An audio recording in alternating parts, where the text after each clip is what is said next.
pjnet.tv. Brand new week. It is Monday, 9:01. Oh, we're running late. Have bumpers running.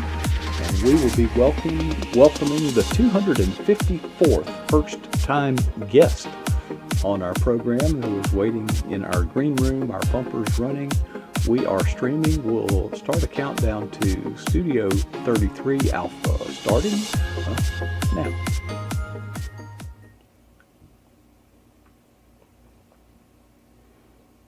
Well, good evening and welcome. This is pjnet.tv.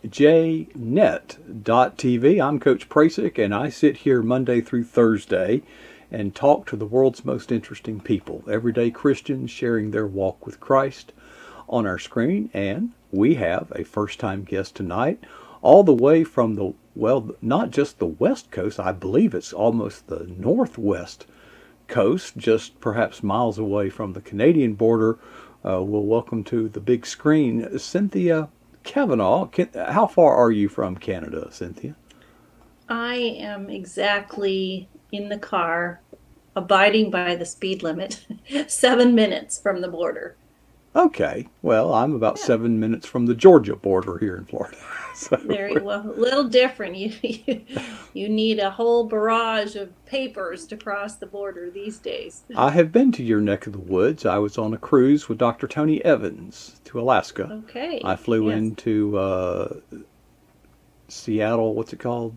SeaTac. Mm-hmm. Yes. And from there we took a bus up to British Columbia, where the ship was ported, and we went on a wonderful trip. Anyway, Cynthia, you have many hats to wear. I don't know where to start, but it's not very often. We always have authors, so we'll save that for the end. I say always, most of the time. But you, in so many other things, but let's start with, you are a podcaster on a regular basis. Now, why did you do that? Well, that's a good question. I ask myself that every week. A couple of years ago, actually, it was just about the start of the pandemic, I think, or right before. I just felt like, I'm a teacher and a speaker, and I just felt like that God was pressing upon me to kind of broaden my audience a little bit. I didn't have done lots of traveling speaking, but for a lot of speakers, the window could kind of close down a little bit, of course, during the pandemic, but even before that, it had slowed some. And, so I just kind of had the thought came to my mind, well, hey, Jesus, he went to the masses, right? And where are the masses today? And they are on the internet in all kind of forms and venues, and podcasting. I had been at a conference where they were saying that if you want to get into podcasting, now is a great time to get in. There's still plenty of room, and they gave a statistic about how many podcasts were starting up. And so that was intriguing to me, because I had actually done a blog for several years, and it's easier to talk than to write for me. Yeah, for whatever reason. It's more of a discipline, I think, for writing. I love to write, but also I love to talk. I love to speak, and I love to teach, and I love to share and encourage others. And so it just seemed like a good fit, and I just really felt like God put it on my heart, and it was an easy way to get started. I just learned some tips and some tricks, so to speak, and so I launched my podcast, The Soul Anchor, about a year and a half ago, I think, now. So you said you learned some tips and tricks. Are those classified, or can you share? No, they're not classified by any means. Well, I went to a conference, and there was a couple podcasters there, and so you learn from them about and you'll love this because I know you love technology. The things that you need to start a podcast. You don't need a whole lot to start with. And I got connected with a platform that I use. They were sponsors there. It's Anchor. They're called Anchor. Anchor FM. And they just made, Anchor FM. And they just made it look super easy. The recording quality was good. You could even do it on your phone when you're traveling. And so I thought, well, I'm just going to put myself out there. So that's kind of how I started. And then I just kind of went from there. I have lots of connections. So getting people to actually interview wasn't a big challenge for me. And I love hearing people's stories. I love hearing how God has redeemed their lives in ways of when they've walked through hard things. And so that's just a really natural thing for me. One of my favorite things to do is to invite someone for a cup of tea or go meet them for coffee and just pepper them with questions. And that comes from my life coaching background probably as well. So anyway, I think you just have to have an interest in wanting to ask people about who they are and what they're walking through and what God's teaching them. And so, yeah. And so since then, as far as the technology goes, I've learned lots of things about what not to do. People are listening to you. They're not seeing your face. So you have to try to create a really good, clean sound for them in their ear. And so since I started, I've hired an editor who helps me edit before I drop the podcast, and have invested just recently in some equipment that will help make that easier on the ears of the listeners. So, yeah, a good mic makes an average voice sound really, really better. yes, This is not our best mic. It's one of our more expensive ones, but it's invisible. But, people call me asking for recommendations because they think, to podcast, you got to buy this kit, that's $600, $700, and of course you can, but you don't have to. You don't have to right. get started. And I just recommend a Blue Yeti is the mic I prefer. That's exactly what I started with. They can be had for, I remember when I bought my first one, Cynthia, I was delighted to get it on sale for $225. I don't think I paid quite that much. No, but you get it I for bought $89 now. Yeah, I bought mine just right before the pandemic started. So just a couple months before. And then people were really jumping on the podcast wagon when people started having to stay home more. And so they were sold out of a lot of things for a while. So I'm kind of glad I got it a few months ahead of time. Yeah. But yeah, just start with it. Doesn't have to be a big investment to start. To get started, you probably got everything you need if you have a phone. Yes. Now you'll as you get into it a little bit more, you may want to invest in it, but just to get your feet wet to get started. And you've been doing this for some time. A lot of people start things, Cynthia, and you're kind of a coach. Starting is a substantial hurdle for a lot of people, but I think sustaining it's sort of like weight loss, exercise. Yes. It's easy to go to the gym in January, but are you still there in March, April, and May? You've been able to sustain this on what appears to be a weekly basis. For the most part. I have taken 2 breaks. One break I had to take, I just didn't, when you start, you should have 6 to 8 in the can, so to speak, ready to go, so that you can be working ahead. And so that's what was advised to me when I started, so that I did that. But then life kind of got crazy. My dad got really ill, and it took all my attention in caregiving and transitioning him, selling his homes, and all kinds of things. So I just found I just needed to take a break. Now I felt really bad because I had every week when I drop it, there's about 5 to 7 that faithfully, I know an hour after it's dropped, because I can check to see, faithfully, I don't know what their names are, but they faithfully listen. So I felt bad because I thought, oh, how can I get in touch with them to let them know I'm just taking a break, other than just sending a newsletter out to my subscribers. But anyway, so sometimes you have to take breaks, but the key is, of course, if you're going to start something, to be consistent so that people can count on you. Those 5 or 7 were counting on me every week to listen to what we had to share about, how to stay anchored in our faith. Well, and you're a coach, and I am too. And different disciplines of endeavor, but coaching nonetheless. And what it tells me is if you do it on a consistent basis at a regular date, and the frequency and the cadence, so be on time, that indicates Yes. to me discipline. And discipline is an important part of life. Well, I don't care if you're an unbeliever, folks, whether you know Jesus Christ or not. Discipline has benefits. Sure. Do you find it hard to stay motivated sometimes, week after week after week after week? Yes. I would say, I wouldn't call myself a highly disciplined person. My discipline, my motivation for being disciplined is I don't want to let people down.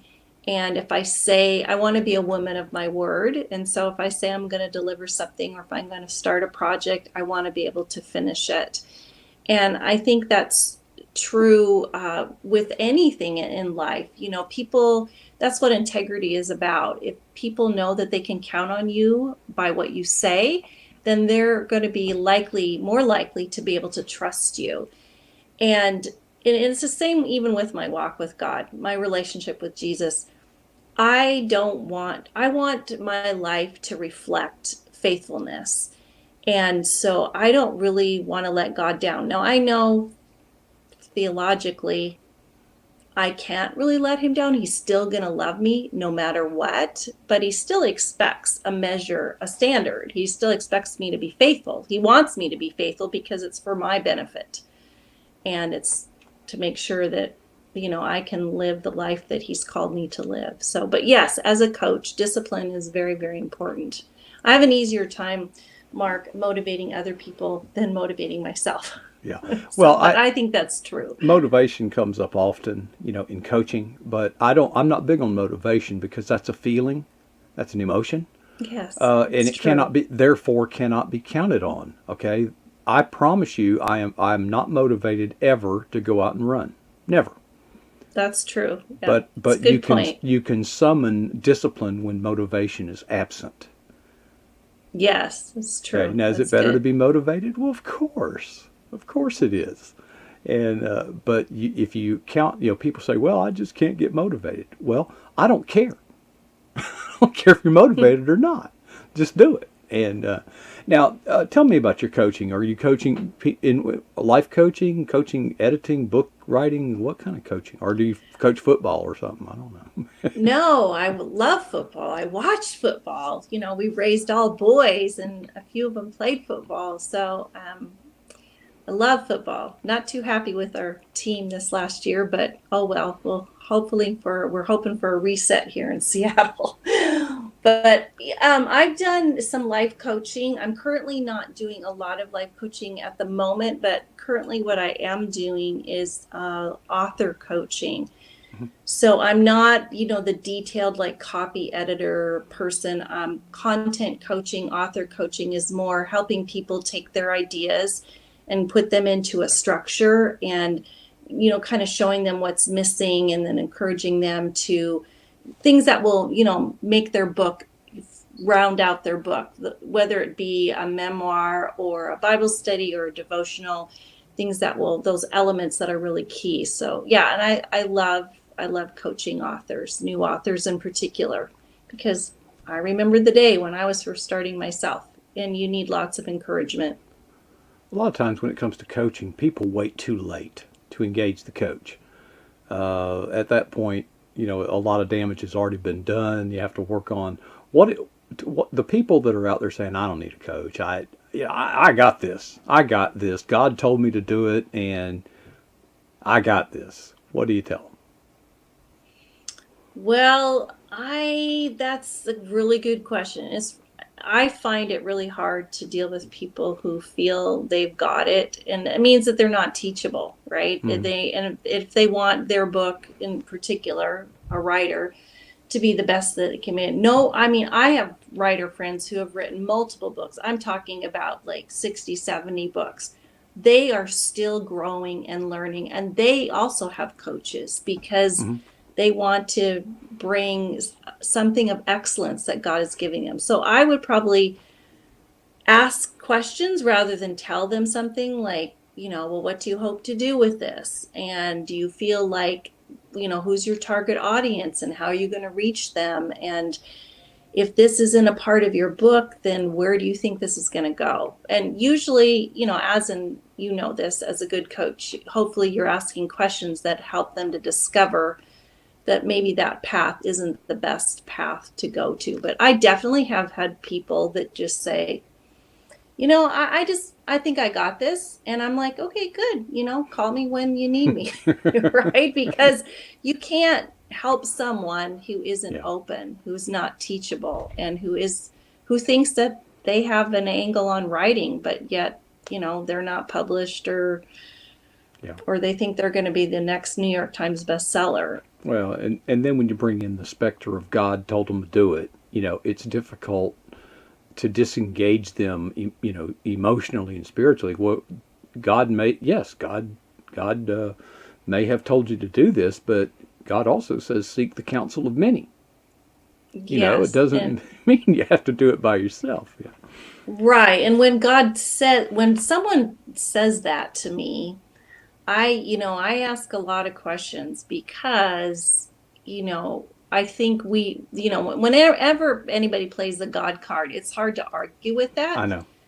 But you can go around that a little bit and ask them, because sometimes when God does share things with us, or he whispers something or puts an impression on our heart, it isn't exactly what we think it's going to look like. It's like we're not stopping long enough, pausing long enough to listen to, maybe God started to say something. We're like, okay, great, God, I'm doing this. And then God is saying, wait, I wasn't finished. I was going to tell you the rest, but you're already down the track, right?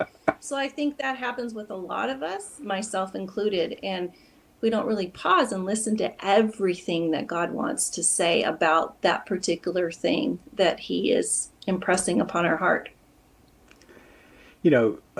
Cynthia, you have written more than one book, but the book that we have featured, The Godly Kings of Judah, is the most recent. Tell us about your book. Yes, well, it's so recent that it is not even out there yet. It'll be out there next week, April 5th, so that's the release date. And this is an 8-week Bible study based on the 8 godly kings in Judah. There was 39 kings, not including David and Solomon, but there was 39 kings after the Israel and Judah divided. And so there was 8 that God said in scripture, and he did what was right in the eyes of the Lord. So a few years ago, that really intrigued me. Like, why were there only 8? And was there a common thread that kind of brought them together of the things that they put in place in their life so that they could be faithful and actually leave a godly legacy? So that's what the book is about. And my hope is that people that read it and actually dig into the books of Kings and Chronicles, that they will see for themselves the faithfulness of God and how they too can follow in the example of these kings that really were faithful in the midst of really difficult circumstances. Cynthia, so ignorant I am. Could you mention some names who these 8 kings are to kind of refresh my memory? Sure, I'm happy to. Now I don't know, it's later in the day, if I could rattle them off. It's kind of like knowing who the 7 dwarfs are of Snow White. A sample of them. Yes. Okay, King Asa, King Jehoshaphat, King Joash, King Amaziah, King Uzziah, King Jotham, King Hezekiah, and King Josiah. Those are the 8. Hezekiah. And then I threw, Hezekiah, which is familiar, but I also threw in Manasseh.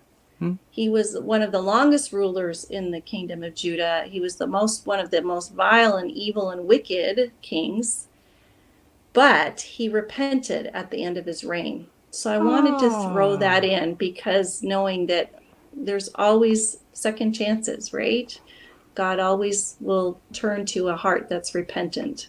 Yeah. If you've still got breath, there's still That's hope. Right. And that's right.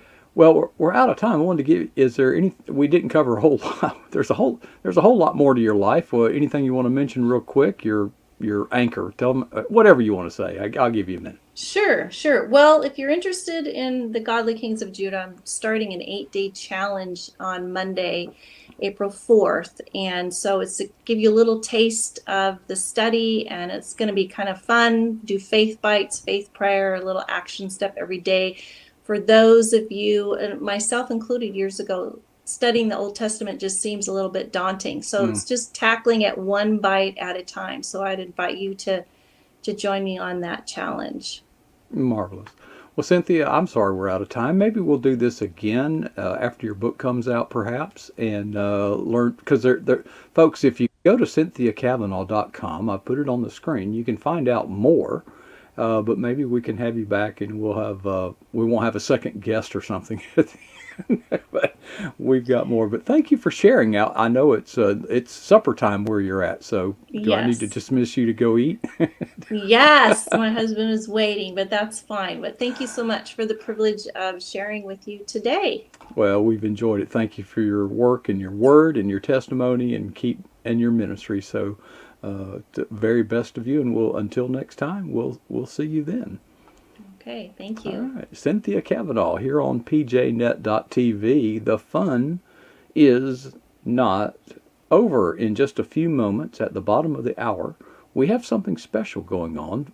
Casper Stockham, as always, will be here, but he has a guest he's bringing, and we've got to take down this studio and build so we've got a lot to do. But before I leave, do this while we're waiting for Casper. Answer these two questions to yourself. First, what is the boldest thing that you've ever done for Jesus Christ? And second, how long ago was that? You see, whatever your answers may be, let's not ever be satisfied with them.